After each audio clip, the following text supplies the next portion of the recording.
All right, here we go. This morning we are diving into a hot topic, maybe a steamy topic. Yeah, we've been talking about this all morning already. Joining us this morning to discuss the pros, the cons, maybe some of the myths surrounding office romance is Sharon Schweitzer, an international etiquette expert. Good morning. Welcome back. Thank you. It's good to be back. Oh boy, are we ready to dive into this? This is hot, but I will say we're going to be diving into millennials.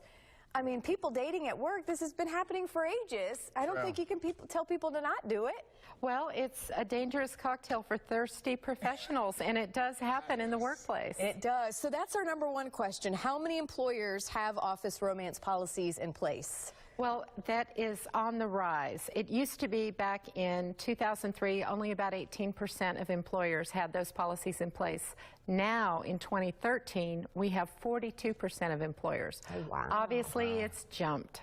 But I also read a stat that half of these business people that maybe you polled, or somebody polled, have had office romances. I've had one. All right, I know. The guilt is just right. So I mean, this is. Well, and let's talk about the millennials. Sean's not alone. He's not the only one. You're not alone, Sean. You're not. You're not alone, Sean. Shh, you're not alone. This is a couch session. It's a therapy session. Vault.com did a survey, and they found that half of the people surveyed admitted to an office romance. So that seems to be the reality today. And the other thing we're finding is that with millennials, to go to your question, Carly, what we're finding is that 18 to 34-year-olds, the majority of them have engaged in an office romance, and 1/3 of them have found that that is the way that they're meeting their significant other. That's the most common way.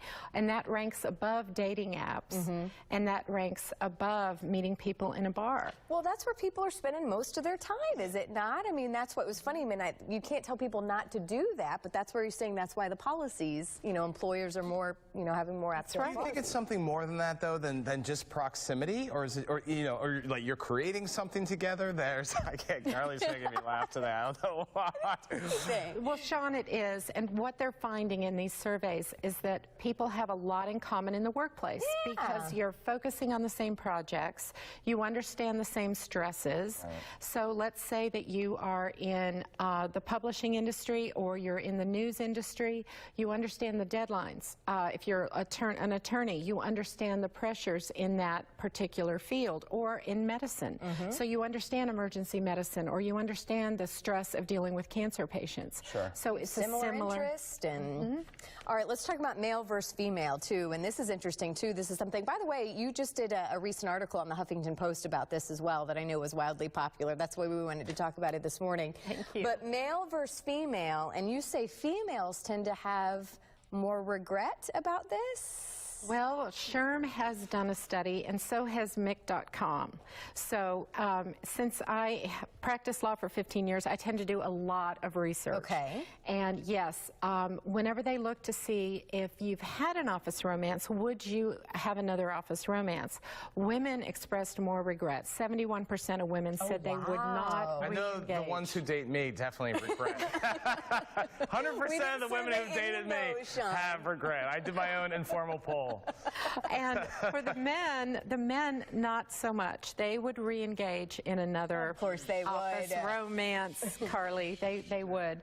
But, one of the things that I think people need to realize is that if you are going to engage in an office romance, check your employer's policies, because so many employers now have a policy, and what they want you to do is report, is let them know, you know what, we're dating. And we want to come in, we want to report and let you know that we're dating. The other thing they want you to take into consideration is try to avoid the public displays of affection, because that's what gets people upset in the office, is they don't want to be perceived as having favoritism, or there's some kind of an ethical issue. Well, she's going to promote him over me, or he's going to promote her and not me. So if you let the office know and you follow the office policy, then you're not going to have as much trouble. However, if there's an office policy that prohibits it, then someone's going to have to think about a transfer or possibly another job. It's heavy duty. But I think if I were an employer and the dating wouldn't bother me as much as the breaking up. Like, and then you have this kind of acrimonious relationship between. I wouldn't know. I'm just guessing that something like this might happen. Well, there are many examples, successful examples of people who met on the job. Look at Melinda and Bill Gates. Oh, good example. Just take that to your employer. That's what you do. Well, they're an example. Michelle and Barack Obama, she supervised him when he was a young summer associate.